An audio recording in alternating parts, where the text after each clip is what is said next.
Thank you for your interest in 4-H, the Positive Youth Development Program. This primer is for parents looking to engage their child in the traditional 4-H club program. We hope that by listening to this primer, you will gain a better understanding of what to expect from the traditional club program and what the program in turn expects from you as a sponsoring parent, guardian, or advocate. 4-H has been nurturing young people for success for over 100 years, actively promoting youth leadership and learning. It is a well-established program with many traditions and resources, yet it remains flexible to the needs of individual communities. Our goal is the development of caring, competent, and contributing citizens. 4-H is operated through the land-grant university system. Every state or U.S. territory has a designated land-grant university, and almost every one of these land-grant universities operates county extension offices that provide multiple community-based public education programs. In Washington State, there are extension programs in every county. 4-H is one of the youth and family education programs offered through Washington State University. While the traditional 4-H club programs are established and managed through Washington State University Extension, they are also supported through partnerships with local county government and programs devised by National 4-H and the U.S. Department of Agriculture. The United States Department of Agriculture, which is home to National 4-H headquarters and the 4-H Youth Development Program, prohibit discrimination in all its programs and activities on the basis of race, color, national origin, gender, religion, age, disability, political beliefs, and marital or family status. As a result, 4-H programs must have secular purposes focused on education and must not advance religion. 4-H clubs are operated almost entirely through locally trained, community-based volunteers. Again, 4-H is a volunteer-run program, and the availability of 4-H clubs is determined by the number of volunteers enrolled in the program. As a result, the number of openings available for youth at any time depends upon the number of active, trained, and qualified 4-H club leaders. 4-H leaders may serve a specific area or project. For example, sewing, cats, goats, dairy cows, or rockets. And they will most likely only be serving in their immediate community. When a parent calls seeking a club, this is why we request the general location and the young person's current project interests. Traditional clubs are organized by community volunteer leaders that are trained and enrolled through the Washington State University Extension Office. All leaders have undergone a Washington State Patrol background check, and the same background information is usually requested of parents participating in the program as well. In smaller clubs, the club leader usually teaches project activities to the youth. In larger clubs, with multiple projects, the club leader may delegate project activities and leadership to other parents or teen leaders. Club leaders often reach a point of accommodating the largest number of youth they are comfortable managing, at which point they will generally inform the extension office or you that their club is full or closed. When youth age out of a club or new parents step in to assist a club leader in club and project management, the club may reopen to more members. Since community engagement is the bedrock on which 4-H exists, Washington State University has very clear expectations of all participants in the program, including youth, volunteers, and parents. Our programs succeed because dedicated volunteers adhere to policies that create pro-social environments conducive to the development of leadership.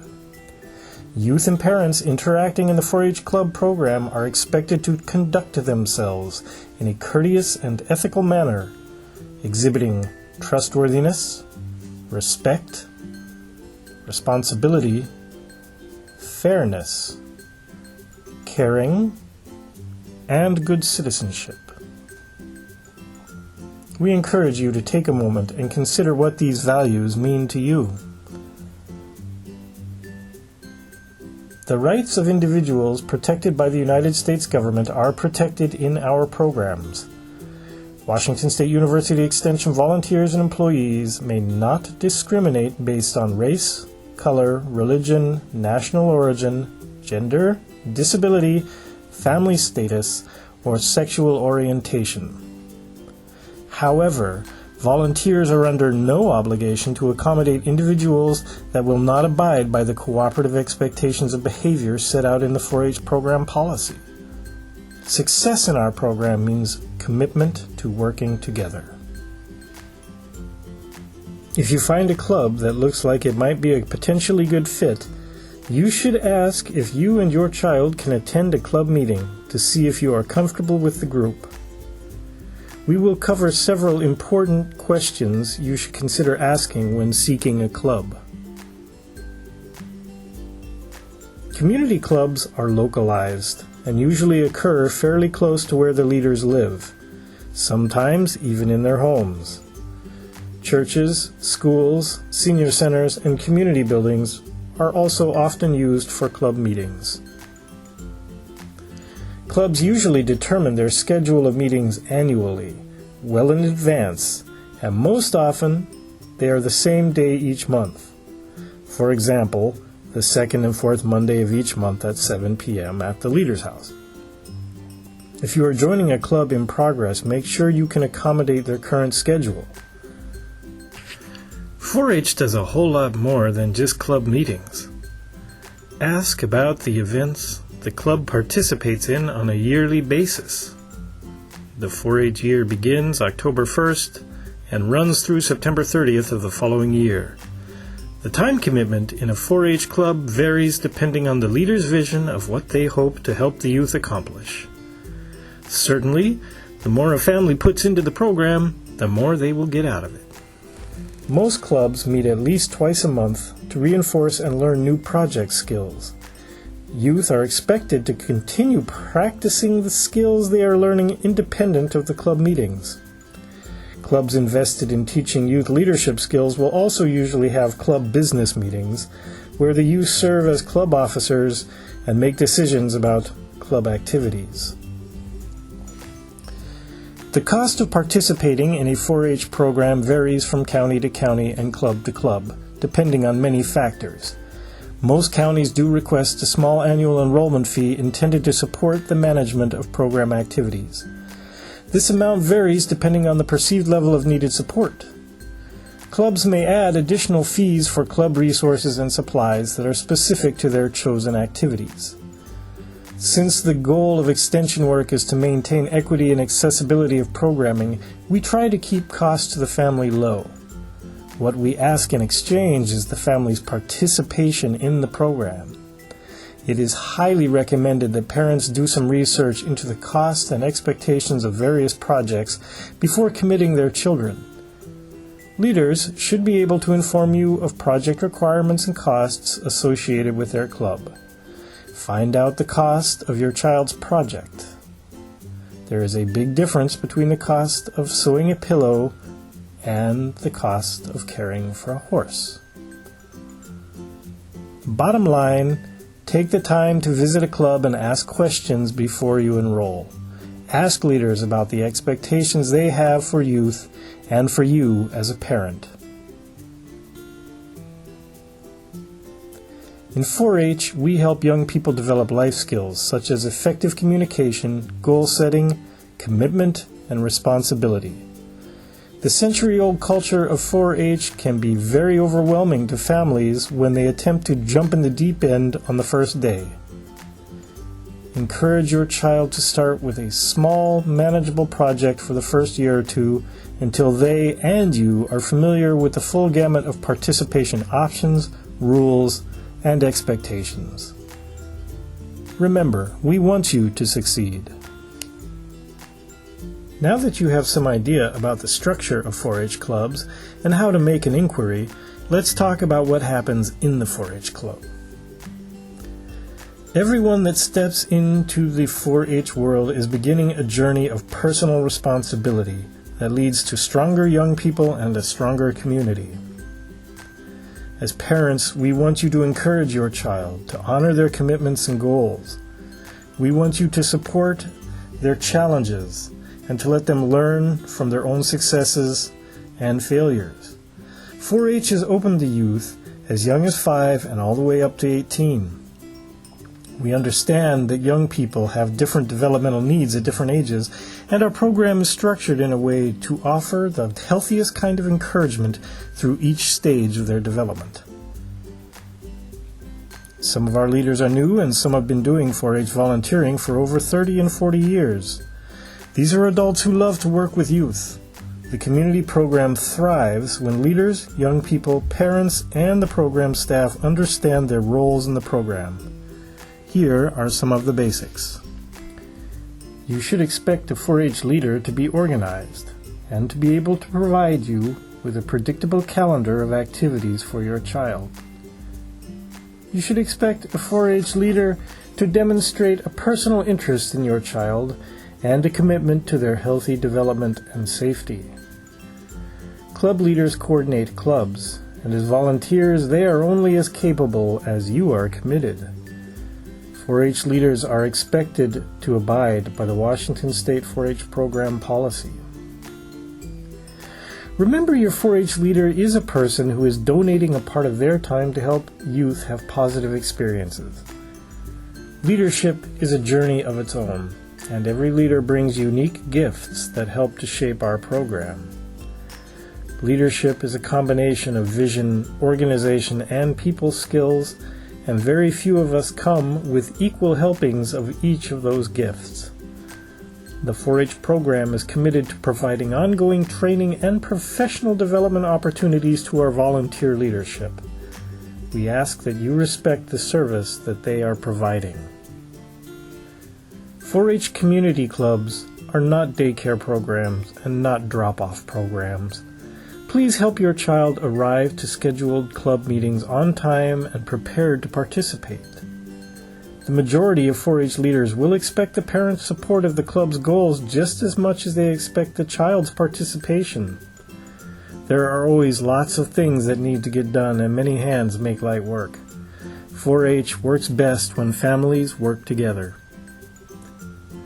Clearly communicate any special needs your child may have when enrolling them in the program.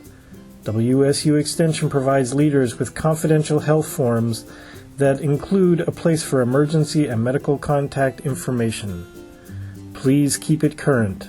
4-H will make reasonable accommodations for people with documented disabilities.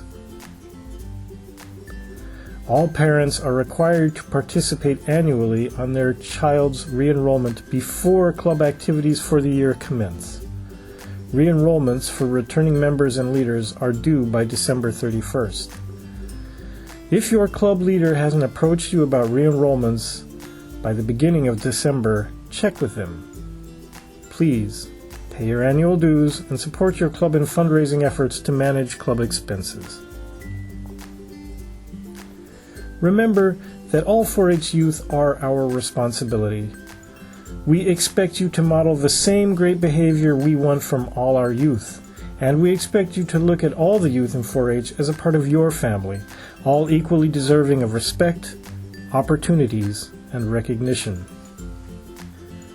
Most traditional community clubs participate in some or all of the following activities every year. Experiential project work is the core of the child's learning. It is hands-on, and it is learning by doing. We encourage our leaders to be current on relevant project information, and that knowledge is distilled into project activities through which the young person can gain personal mastery. All projects in 4-H should be done by the youth.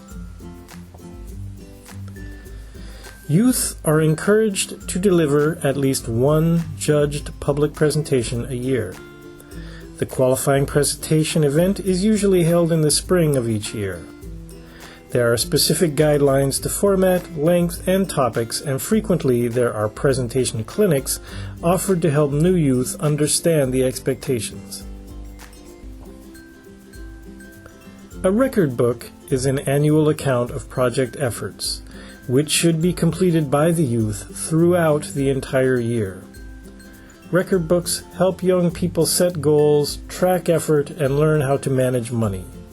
They provide an opportunity to share their accomplishments and develop entrepreneurial skills.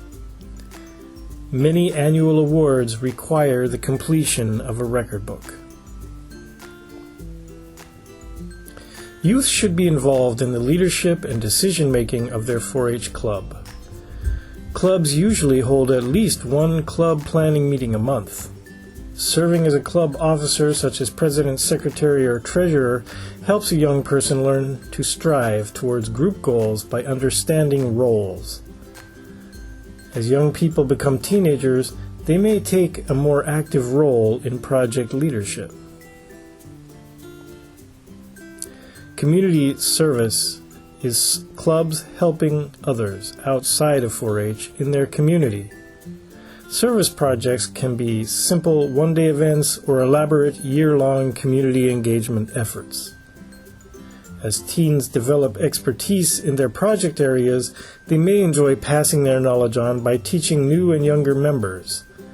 Clinics offered by teens may be conglomerated as a one-day event or spread out across the calendar year. One of the fun attractions of 4-H participation is an opportunity to compete in local shows, qualifying matches, and fairs. Fairs usually happen during the summer when most of the current 4-H year has already passed. There are lots of state leadership opportunities, most of which are targeted to teens. Statewide events such as the Winter Know Your Government Conference in Olympia and the 4-H Summer Teen Conference offer teens a larger vision of 4-H.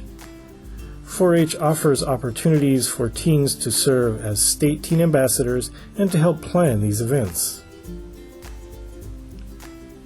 If your club does not currently participate in some of these activities, it may be your 4-H leader is waiting for you to volunteer to help organize them. We have mentioned that there are other delivery modes for 4-H beyond the traditional community club model. These can include after-school programs, in-school enrichment programs, independent and family study, camps, and special events. Since the majority of people are interested in their child participating in a community club, that is the information being provided in this presentation. If you're interested in initiating a school camp or other special program, please contact the Extension Office for more information and special training opportunities. 4-H youth development programs engage in competitive activities, and this information is intended to help parents understand the nature of those competitions. There are policy-enforced guidelines regarding young people engaging in competition in 4-H. 4-H youth are divided into 4 age categories: primaries, kindergarten to 2nd graders, juniors, 3rd to 5th graders, intermediates, 6th to 8th graders, and seniors, 9th to 12th graders. These groupings are designed based on the developmental needs specific to each age group, and there are policies related to primaries and competition. Parents, be aware that some clubs will cater to a specific age category and some will be open to all ages. We encourage multi-age groups for the benefits of leadership development, but competition between age groupings is discouraged. While competition is a part of the 4-H structure 4-H utilizes to promote excellence, competition is intended to strengthen, not undermine, our communities and youth. Research has demonstrated that young children, such as primaries, have a limited understanding of competition, and because of the immediacy of their experiences, competition can prove to be emotionally challenging and perhaps even damaging. The current parenting culture tends to express the sentiment that every child deserves a blue ribbon. Our motto in 4-H is making the best better, which is to say that we are committed to helping young people improve. There is also an old saying in 4-H, I would rather have a blue ribbon child with a red ribbon project than a red ribbon child with a blue ribbon project. So parents, if the color of your child's ribbon or the size of their trophy is your primary concern, please be aware that your goals may not be in alignment with the goals of 4-H Positive Youth Development. Even when youth appear to be competing against each other, 4-H projects are generally scored based on a youth's individual performance against a set of standards, or standards of excellence. You may be familiar with the blue, red, and white ribbons. This is the Danish style of judging, and it is as old as the fairs. The standards are determined by experts in the field long in advance of the competitions. Judges are typically recruited with experience in their project area, and through repeated practice, they develop sound objectivity. If you have experience in a particular area or are interested in seeking training, we invite you to consider stepping forward as a judge. However, please be advised that parents are generally not permitted to judge their own children. Judging is an integral part of the traditional 4-H experience. Judging helps a young person identify ways in which to improve their performance. 4-H youth learn the art of judging because it helps them master critical thinking and prepares them for leadership. Please be aware that a part of participating in judged events is impeccable sportsmanship. We expect the children to be gracious at winning or coming in second or third. We expect them to grow and learn from their experiences. Parents in today's society sometimes seem to take a child's red ribbon far harder than the children do. Parental over-involvement in the outcomes of a judged event, such as arguing with judges or attempting to fix a competition, go against the principles of fairness and good sportsmanship we are trying to instill in our young people and our community. The majority of restrictions around project participation and competition in 4-H are related to primaries. For safety reasons, we do not allow children under the age of 8 to enroll in large animal projects, including competitive events, livestock shows, and sales. Primaries may not participate in large animal projects including dairy, cattle, full-size goats, horse, sheep, llamas, and swine. We do not allow primaries to enroll or participate in projects utilizing motorized vehicles of any sort, shooting sports, or food preservation projects utilizing hot water bath or pressure canning methods. For further information regarding the participation policies in 4-H, please review the Washington State 4-H program policy. We hope this brief introduction to 4-H has helped you understand a little bit about how the program works. Please, remember when you approach a 4-H club, you are essentially approaching a voluntary community of very dedicated people. We succeed because we place a high priority on community interaction, and we succeed because the focus is on the child. We're always looking for a few great people to become 4-H leaders, and we hope that if you have a passion you would like to share, you join us. Welcome to 4-H.